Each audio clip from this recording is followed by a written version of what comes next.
Brought to you by Hug House Productions. Hi, hello, listener of Never Morphed. If you like this show, I am convinced you are going to love The Newest Olympian by Mike Schubert. Why am I so certain? Because that's one of the shows that inspired this show. Real ones who listen to the credits already know. Each week, Mike dives into the Percy Jackson series, which I love, joined by guests who are longtime fans of the Rick Riordan series. If you haven't read these books yet, this is the perfect way to get started and read along with Mike. They're so good. And like Animorphs, they're kids' books that touch on way more serious topics than you might expect. And they're about worldwide mythologies, starting with Greek and Roman. I know you gays love mythology. If you have already read the books and know how good they are, you'll love this series too. The dramatic irony, man. And if you know about the books from the Disney Plus series, Mike has done interviews and conversations with some of the cast of the show on The Newest Olympian too. Mike is a great host, a great editor, and obviously a huge inspiration for me. You can find The Newest Olympian in the show notes or wherever you get your podcasts. Go subscribe right now and enjoy.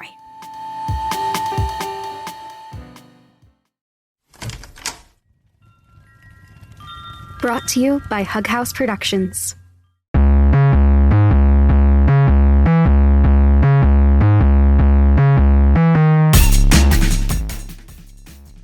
Welcome back to another episode of Never Morphed, the podcast in which I read all the Animorphs books for the first time.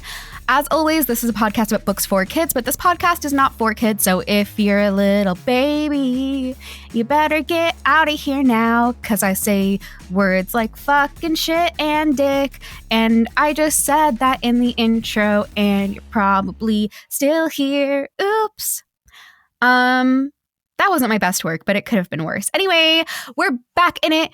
Book 8 with my friend Fresco. Links in the show notes to their YouTube, their Etsy, and their ongoing writing project with their partner, Kaya Lohi. As always, if you want the episode for book 7.5, if you want my live reactions, if you want all of my notes, if you want big extendo episodes, and if you want to help because I'm about to get a big ol' surgery and that costs a lot of money, you can go to hughousepods.patreon.com. No, you can't. You can, but I don't think that that's going to get you the desired results. You can go to patreon.com/hughousepods. All right, let's get into it. Okay, Cylinder? Yes, Cylinder. Okay.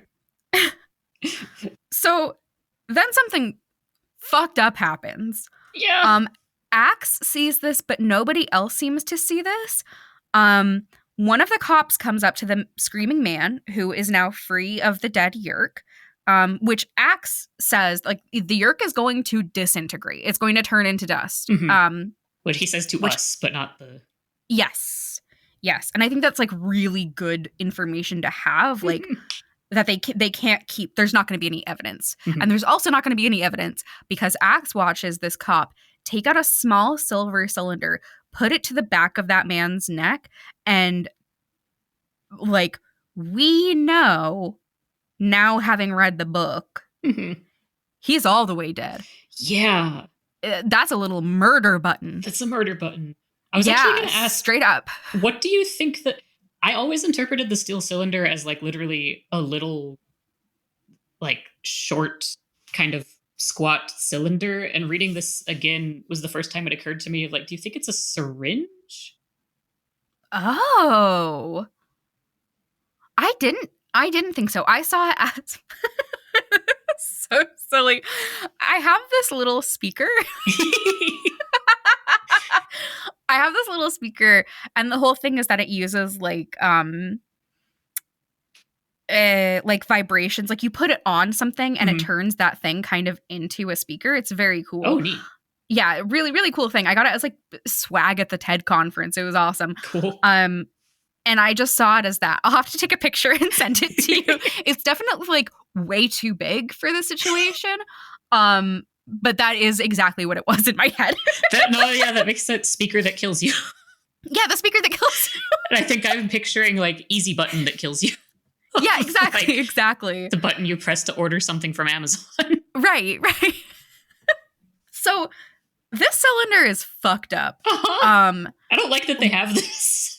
Yeah, I like I have so many questions about the cylinder, and the cylinder questions are not questions that get answered in this book. And the fact that they have this is absolutely fucking terrifying. So when I was first reading it, because we don't get a lot of explanation, we just kind of see the man like slump over. When I first read this chapter, I assumed that the cylinder was a like brain scrambler, and that this is what had happened to the lady in the shack in the woods in 7.5, who is like running running an Old Navy out of like the shack in the woods. I was like, oh, so this is what happened to her. This is like a brain scrambler, so that people who are post controller Yerk just go crazy. And no, that's not what this is. I bet the Yerks He's all the way dead. He's all the way dead. I bet the Yerks would rather have a scrambler that would just like reset them. Right. And like, it also seems like, well, I was going to say it seems like a wasted controller body to just kill this guy. But I also think that there's a good chance that having been yerked once, the person might be way harder to control a second time. Oh, that's interesting. Because then they know like, oh, this fucker can die. Yeah. Oh, I'm gonna kill this fucker. Like I'm gonna will my way through this. I know how fucking awful this is, and I also know that it can die. So I wonder if that's part of why they're like, the end. Yeah, that would make a lot of sense. Also, I'm now wondering like,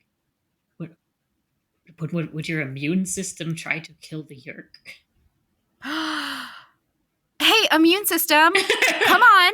Immune Hello? system, I never ask you for anything. Please kill this Yerk. Immune system, you've literally never done anything for me before.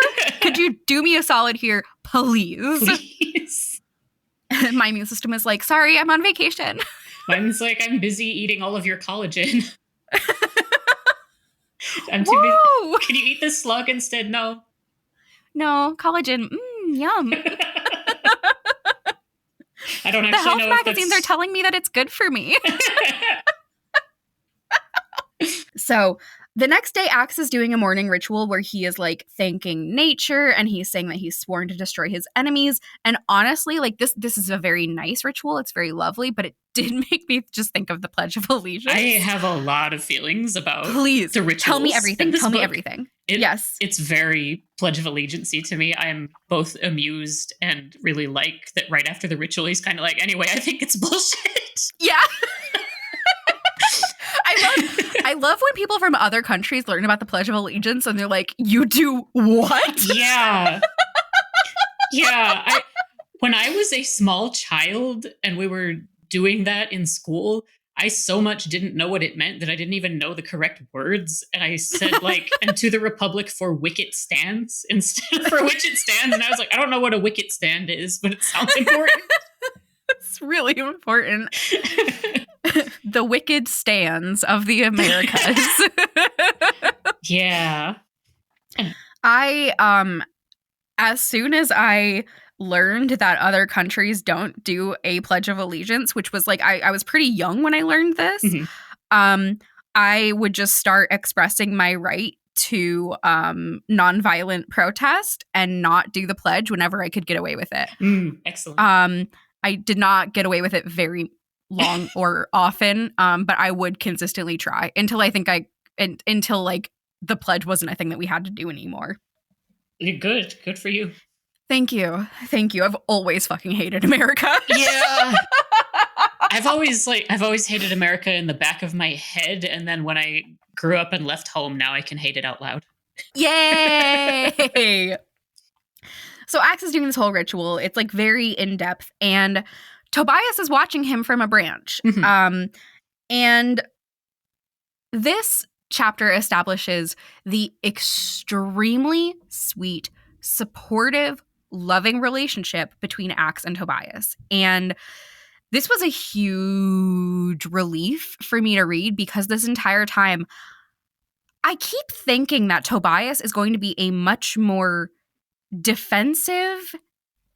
I always think that Tobias is going to feel very scared that he is going to be neglected or abandoned by the group, Mhm. and manifest that as like being really defensive against these people who could be taking his sort of niche, or just getting like kind of pissy.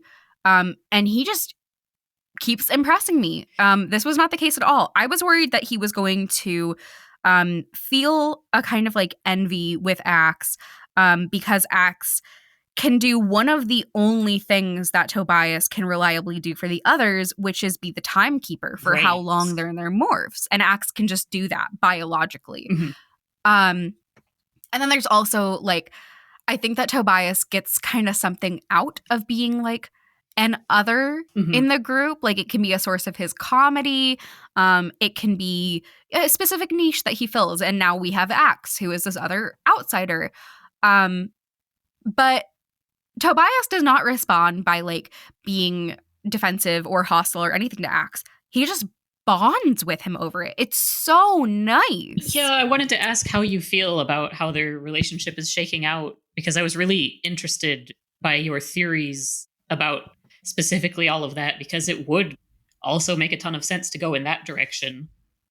Yeah, I think that when I think about reading these books as a kid and who I was as a kid, I especially back then, I would have had a lot in common with Tobias. A lot. And I absolutely would have like projected those feelings onto other people. I definitely pushed people away because I thought that they were going to like fill some niche that I thought I was filling that was making me like useful to my friends, or like something inextricable from a group. Like I provided some sort of dynamic that they couldn't get anywhere else. And if somebody else could come in and provide that dynamic, I would get really defensive and scared. And I just like, I am very moved by this. I think it's really sophisticated writing, and I think it's really beautiful. And I also think it's really real. Like, Yeah. I don't think that I think that ironically, Tobias is very well adjusted given everything. Yeah. And I think this is like the most beautiful way that he could respond to somebody who does feel these niches, is to not see them as competition, but to see them as like a real chance for closeness and intimacy and bonding. I loved this. This is probably my favorite thing about this book. I really loved this. Yeah, it's really nice. I think Tobias is a really good, like maybe the best written character in this series, in terms of getting across kind of the stuff that came up in his first point of view book of the isolation and the feeling of not belonging in his body for whatever reason that a child reading might have, and the kind of suicidal ideation.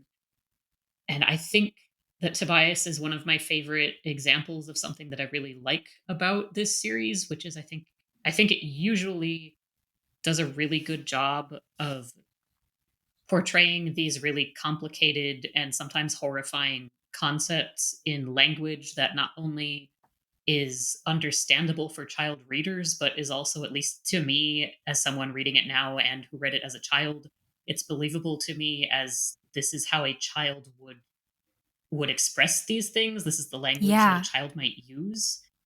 And I'm really happy to see Tobias have a friend. God, same. Like, I am so glad for both of them that they have each other. Me too. It's so sweet. And even to that point, we get another vocab word here that is lovely and comes up, and it's shorm. I love shorm. It's so good. It's so good. So the literal translation is tailblade. And the metaphor here is that it's a close friend who you would have no secrets from, who you trust completely, who you would trust with their tailblade up against your throat. Yeah. So good. I Like, love that. and also just like linguistically speaking, like really good shit there. Yeah. Really good shit. So Tobias is watching this ritual, and they bond, and it's just really nice. I think this is this the chapter where Tobias is like, anyway, how do you eat. And Axe is like, I have hooves, don't I? And he's like, might okay, be. never mind. It might be. I'm not sure. I'm like scanning through now to try to find it. It's just such a funny little moment. I didn't take any notes on it because I didn't think it was going to be important, but of course it comes back up again. As I'm looking for it, I have instead found the line, "Hey, X-Man, what's up? I'm fine, Tobias," I said. Actually, I was not fine. Classic Axe. So Axe thinks that Tobias could be a shorm of his, but Tobias is still ultimately human. He may be a Nothlit where he's like stuck in this form forever, but he's still at his core a human. And that means that Axe must have secrets from him. Yeah. We don't know why yet, but we know that that is like Axe's prerogative here. Yeah, which is so tragic. Yes. Yes. Any other notes on chapter 4? We get a little bit more detail about Andalite hierarchy. I had faced Visor 3 more than once. He was still living. I had no excuse except that I was still just an Arist. If I were a full warrior, it would have been total dishonor for me. Yeah. Yeah, because he potentially could have attempted to kill Visor 3. And like Andalite priorities are such bullshit. Yeah. Like, it's so frustrating. Like, just the fact that any of this would be on Axe's shoulders is unreal. And the fact that, like, I could understand it if this were just Axe as a brother, like, wanting to avenge his brother. Yeah. And knowing that that's not it is infuriating. Like, and I mean that, like, not in a sense where I am mad at how this is written. Right. But in a sense where I am mad on Axe's behalf. Yeah, I think it's really important as a detail about both Axe and like Andalites that this is something that is maybe not against his nature, but it's not a natural instinct for him because we don't really hear about him wanting Visor 3 dead. Like you said, it's just that that's what he's supposed to do. I mean, I don't think that we hear about Axe's wants at all, other than globules. Like he's very firm on globules. He's very firm. He does not seem to have any like personal. Well, for a while, yeah, he doesn't seem to have any personal driving motivations. It's all just about honor and duty. Yeah, and when he does express the want for globules is when he's not in his own body. Yeah. Oh my god. Maybe this book is a masterpiece. Maybe the globule scene is good, actually. Yeah. So chapter 5. We have some more suspension of disbelief for me. I badly want to hear your thoughts on this as a former teacher. I have so many thoughts. So they're gonna let Axe go to school once. They're gonna let him go to school once. Even once feels like a stretch to me.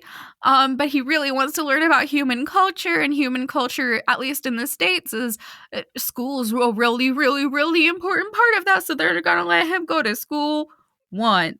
So he morphs into his human guy form. He's walking all goofy. They make the very questionable decision of pretending that he's Jake's cousin. Yeah.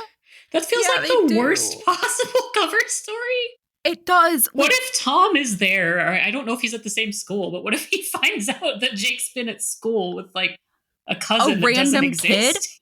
Kid? Right. It's absurd. It's such a terrible order. Order? It's such a terrible idea. It's bad. So all of that is happening. And then we get a really fucking sad moment from Tobias. So fucking sad in the midst of all this horse shit. Tobias is like saying that it's sweet that it's Axe's first day of school, to which Jake is like, only day of school. I feel like Jake had to be talked into this. Oh, absolutely. There's no way he would have been chill with this. I almost wonder, like, I almost wonder if this would have been Marco being like, this will be so funny. We have to let this happen. But then Tobias is super sad. He says, as Axe is going into the school, he says, have fun. And the passage reads, he sounded just a little wistful in my mind. It was a strange thing, I guess. I, an alien, could go to his school, but he could not. And my note on that is, hey. That's my favorite of your notes on this entire book. Thank you. Hey. That one hurt my feelings. Yeah. Oh, poor Tobias. Poor Tobias. So, chapter 6, we get into the school, and Jake is like, do not call me Prince Jake, and also do not do the mouth thing. And Axe is like, absolutely, Prince Jake. Ka. And Remind of course, me at some point, probably after we're done with the whole book, I want to talk about the mouth thing. Yes, I love the mouth thing. I think it's great. So he's calling Prince Jake. He's calling him Prince Jake immediately. He's doing the mouth thing. There is this like fucking bizarre, absolutely bizarre, no homo moment. Yeah, there is. What the hell? It was so weird. So Axe is saying that when he's in his Andalite form, he knows that people say that Rachel is pretty and that Marco is cute. And he does not see that. But when he's in his human form, he can see that Rachel is very beautiful. But he doesn't think of Marco as cute, which is, again, this real no homo moment. And we had like a little discussion in the Discord chat yesterday where somebody is like, who is telling Axe that Marco is cute? And my answer was immediately Marco. Marco is telling Axe that Marco is cute. And Marco is also saying, everyone says it. That's just this accepted is his into my sole mental source canon. of data. Yeah. Also, Scholastic, you cannot stop me from shipping these children. Anyway. No, absolutely. Get real. And also, like, let aliens at least be bisexual. Yeah. Come on. Like, why are there male and female Andalites? Yes. Oh my God. Because doesn't he say in book 4 that, like, I will be a male human because I'm a male Andalite? Yes. Okay. Yes. Sure. All right. Great. Glad you have the 2 genders. Okay. Got all 2 of them. So Axe is doing the thing where he's asking all the questions, asking how everything works. He asks what the small doors are, and they're like, where do they go? And they're like, they don't go anywhere. That's they go to lockers. Which is another thing that makes me think Andalites don't have buildings. Yes, absolutely. And seeing Cassie's locker, Axe asks why there's a picture of Jake in there when Jake is like right there and she could look at him like in person, and she gets really embarrassed. And this is a cute moment, but a lot of the theme of this book, or like a lot of the recurring motifs, is about lying and keeping secrets from your friends.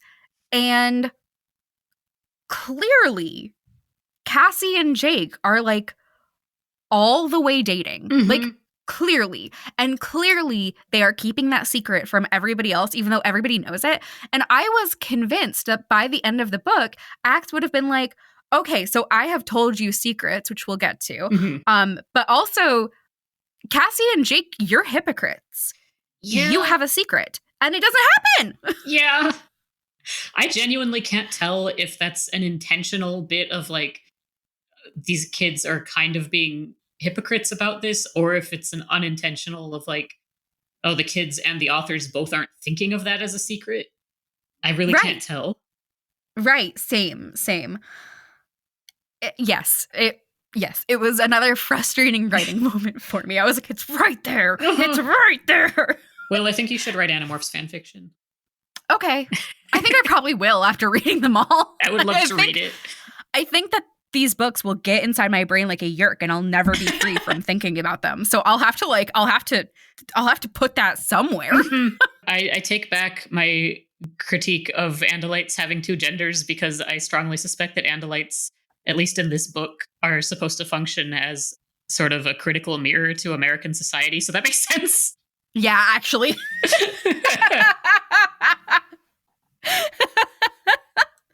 Very true. Very true. So then we have this moment that I think is supposed to read as funny. Mm-hmm. And it did not fucking read as funny to me. Mm-hmm. The bell goes off for them to go to their first class, and Axe goes into a defensive stance and panics. And he's like, where is the danger? What kind of a beast is making that noise? Are you safe? Are we safe? What do we do? And they're like, ha ha. Oh, that's so funny, Axe. It's just the bell. It's not going to hurt you. Come on. He is literally having a PTSD flashback. Like, he is having a PTSD response right here. It is so fucked up. Yeah. I almost wish that the line about like what beast is making that noise, I almost wish that wasn't in there, because I agree. To me, it would make more sense for him to be flashing back to like the alarms going off on the ship. Correct. But I think that it's played off as a joke. Mm-hmm. And I get that. I get that, like, we can have another like silly fish out of water moment here. But I think that this book is worth leaning into, again, like we were talking about, is him in the human body having these fear responses. Yes. And those fear responses being like consistently genuine. Like, they're not like, he's not having like anxiety over things that quote unquote like wouldn't merit it. Like, he's having very, very earned anxiety responses. Yeah. And I think this would have been a really good moment to hone in on that, but that's fine. Again, I want to read your fan fiction. Thank you. So Jake takes him into class, and this is where all of my teacher feelings come into play. Oh, God. Because Jake brings this random fucking child into class, and it's like, hi, this is my cousin. He's going to sit in on class. And the teacher is like, yes, this is fine. Sit. No. Yeah. Absolutely fucking not. In no way. Like, even in a pre 9/11 world, if anybody is on an American public school at any point who is not a registered student, they have to like go through a process. They have to like have a name tag on. It has to be like, they're gonna confirm with the parents. It's a really big deal, because if you let anybody, even a child, onto school grounds, first off, that is a liability for you. If that person gets hurt or injured for any reason at any time on school grounds, the school could get sued. Right. Like, that's a huge deal. Second off, that could be a danger to any of the other students, because there is a random fucking person. Yeah. Like, no, absolutely not. And then the fact that they can just like, that he's just gotta sit in on the class. No. He's just here. And he's just here. And granted, the teacher is preoccupied. So like, I'm gonna give him a pass here, but like, absolutely fucking not. In no universe would this fly. Well, this would not fly in America. Yeah. I can believe I can believe that the kids would think this would work, but not that it would actually work. Correct. Exactly. And even then, like, I don't know. I remembered, like, parent comes to school and talks about their work. Like, there was a whole, there would be a whole process that you would know. Like, I feel like we knew past especially like at their age. Like, if I were like in second grade, probably I wouldn't know that there was a process here. But they're like 14. Come on, get real. Yeah.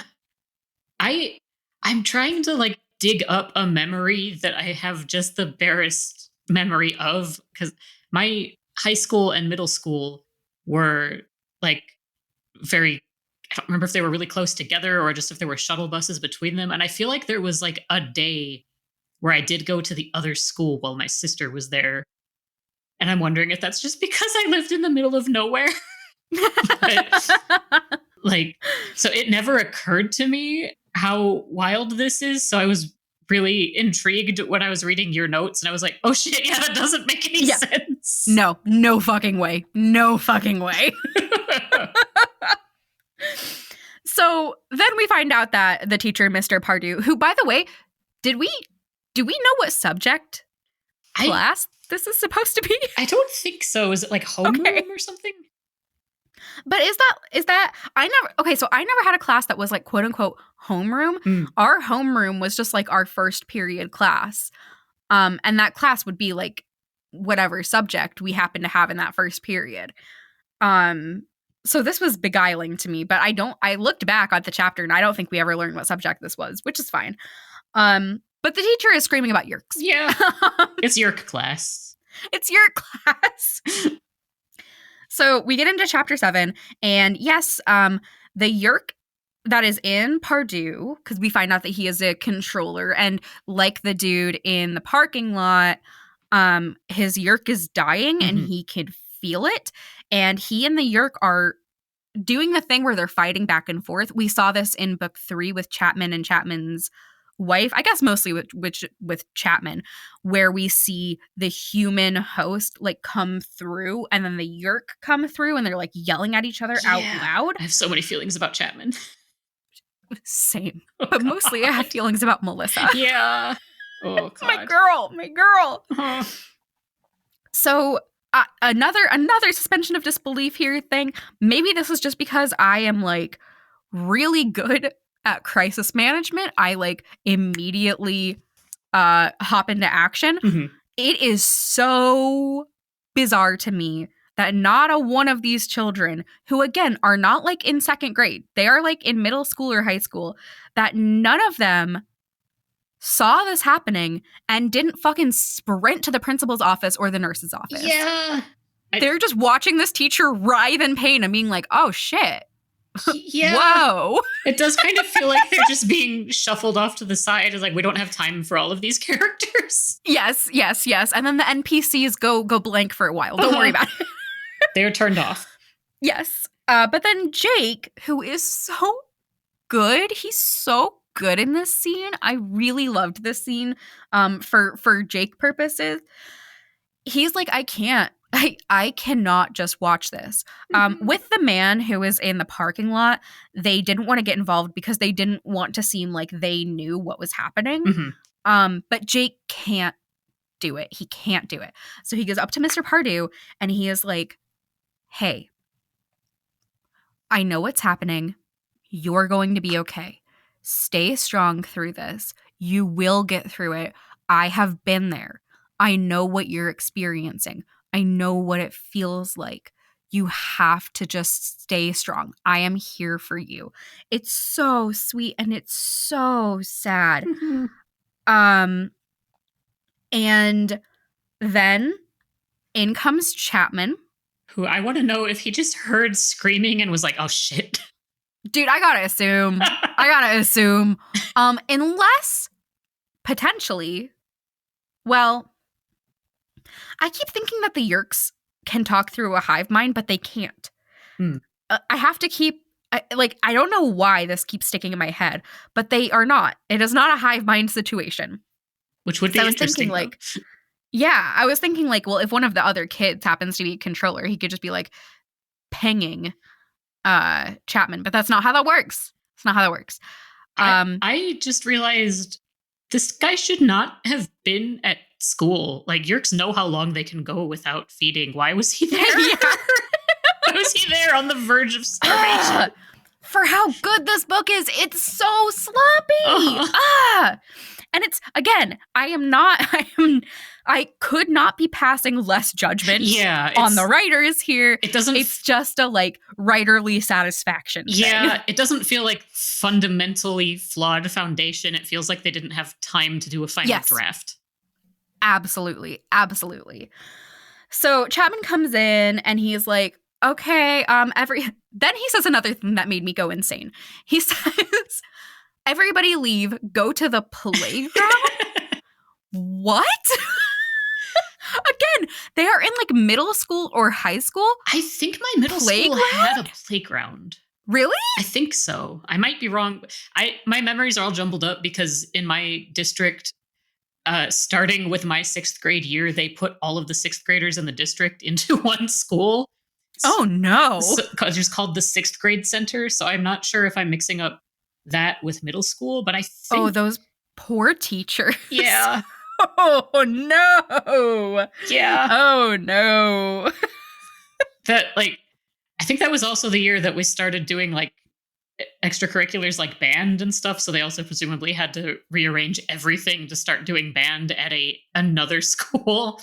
But I think my middle school had a playground.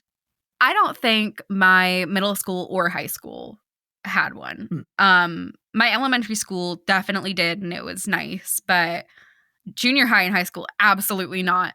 And even then, I think like telling 14-year-olds, everybody leave, go to the playground, that's insane. I kind of like the absurdism of this guy coming in while there's someone dying and screaming on the floor and just going, go to the playground. It's fine. He's just sick. It's fine. It's fine. Ignore the slug crawling out of his head. It's fine. Yeah, it's all normal. This is all normal adult illness. So Jake almost doesn't go, and he is pissed at Chapman. Yeah, I love the tension in this scene. Me too. It's so good. So Jake has this moment where he looks at Pardue and he's like, feel well soon, Mr. Pardue. And then he looks up at Chapman and he's like, I hope he gets better soon. He will get better, won't he? And Chapman is like, who's to say? Yeah. Doing a real bad job of being a controller in that moment. So bad. Really loved Jake in this scene, just throughout. I thought it was incredible. It was really, really good writing for him. I really loved the line of there was a dangerous light in his eyes. Yes. Ooh. So good. So good. I feel like in that moment, Jake is contemplating killing Chapman. Oh, straight up. Straight up. And I wouldn't blame him because Chapman pulls out a cylinder, puts it on Pardue's neck. Pardue's all the way dead. Yeah. Just fucking kills him in the school. In front of these two children. Yes. And they run outside. Jake is like on the verge of hyperventilating, having a panic attack. He is furious. He is anxious. And he saw the cylinder and he's like, Axe, he just murdered him. Yes? And Axe is like, yes. Yeah. And Jake is like, and you knew that this is what they did to controllers who are no longer controllers, that they kill them all the way with an instant death button? And Axe is like, yeah, no, I did know that. Yeah. And Jake is like, okay, so the secrets? They're not cutting it, my guy. Yeah. It's not good. It's not good. Yeah. I'm trying to even pick a line from this scene and I can't. Right. Like it's just, the whole scene is so intense. It's so upsetting. Jake pushes Axe up against a wall. Yeah, straight up. He's got him pinned. He's like, you will fucking answer me. One thing that I love about Jake is that throughout the entire book, Axe has this concept of hierarchy. And we know that he calls him Prince Jake. And we know that he's supposed to follow orders. And at no point does it even seem to occur to Jake to give an order. Oh, yeah. I love that. That just speaks so much to what makes Jake such a good leader to me, is he is not here to order. He is here to strategize and he is here to delegate. But he is never going to step on somebody else's autonomy. Like he might be pissed that somebody does something that he doesn't like, but he is never going to just make an executive decision for what someone else can or cannot do, which also seems very in line with him being so like against the Yeerks, because that is what the Yeerks do. Yeah. He's very much trying to approach Axe as an equal. Yes. And it's like, it feels like Axe doesn't know what to do with that. Yeah. No, he really doesn't. Jake is so good. He's so good. So Jake points out, he's like, listen, Rachel and Marco are already suspicious of you. They're already pissed off about all of your secrets. You are not making yourself look better here. Yeah. I love this. I love that in the midst of Axe having all these secrets from them, they're having secret meetings about Axe. Yeah. And I do think, I think it warrants it. But again, like, hypocrites! Yeah. And I also have a note that was actually a couple chapters ago, but I think it works better here, of Axe keeps, obviously in dialogue, but also narration, referring to Jake as his prince.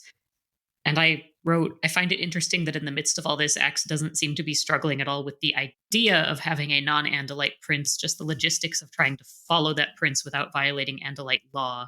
It makes me wonder about the level of cognitive dissonance going on in the way Andalites talk about other species.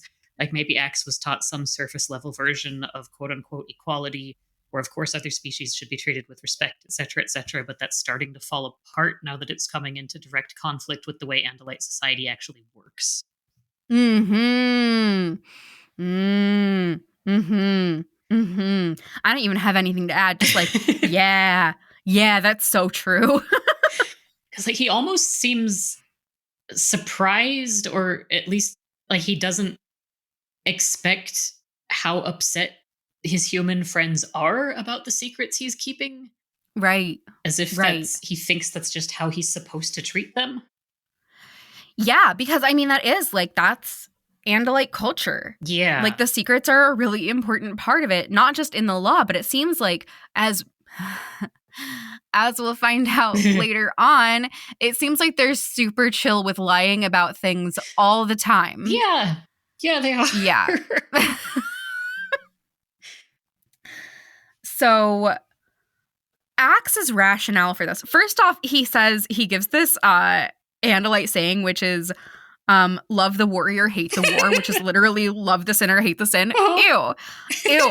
And he says that the reason he didn't tell Jake is because if Jake knew that this is what happened to like ex-controllers, that he might not have let them destroy the Kandrona because it might mean that Tom would die.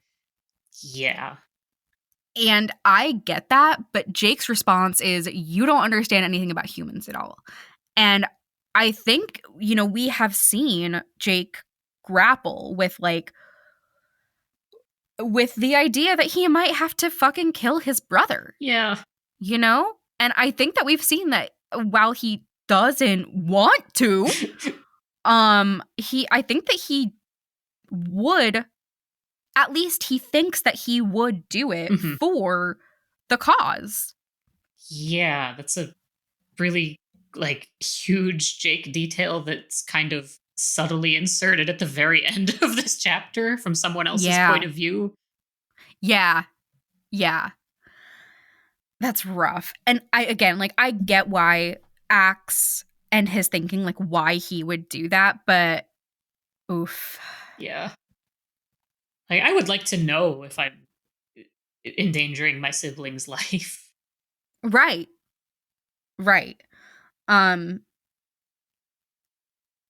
Yeah. It's just there is this idea that keeping secrets from somebody is a way to protect them or some such, and I do not ever think that is true. Yeah. Nevermorphed is hosted, edited, and produced by Will Williams. Our theme music is The Chase by Joey Hendricks. Our title is by Eddie Feely, and this podcast would not exist without Mike Schubert's podcast, Potterless and the Newest Olympian. You can find his works at shub.es, that's shub.es. Nevermorphed is a proud member of Hug House Productions. You can find more at hughouse.productions and follow us on Tumblr at Nevermorphed. Get morphin'!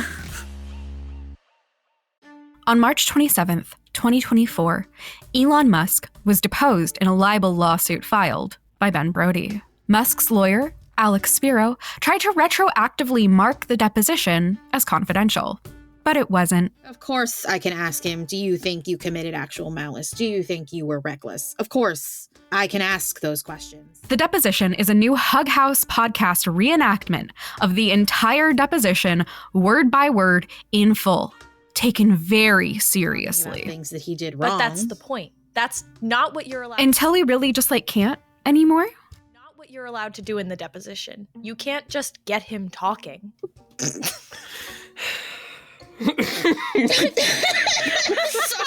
The deposition drops on the 4th of July, 2024, with 4 weekly episodes. Subscribe on your podcatcher of choice or find us at hughouse.productions today.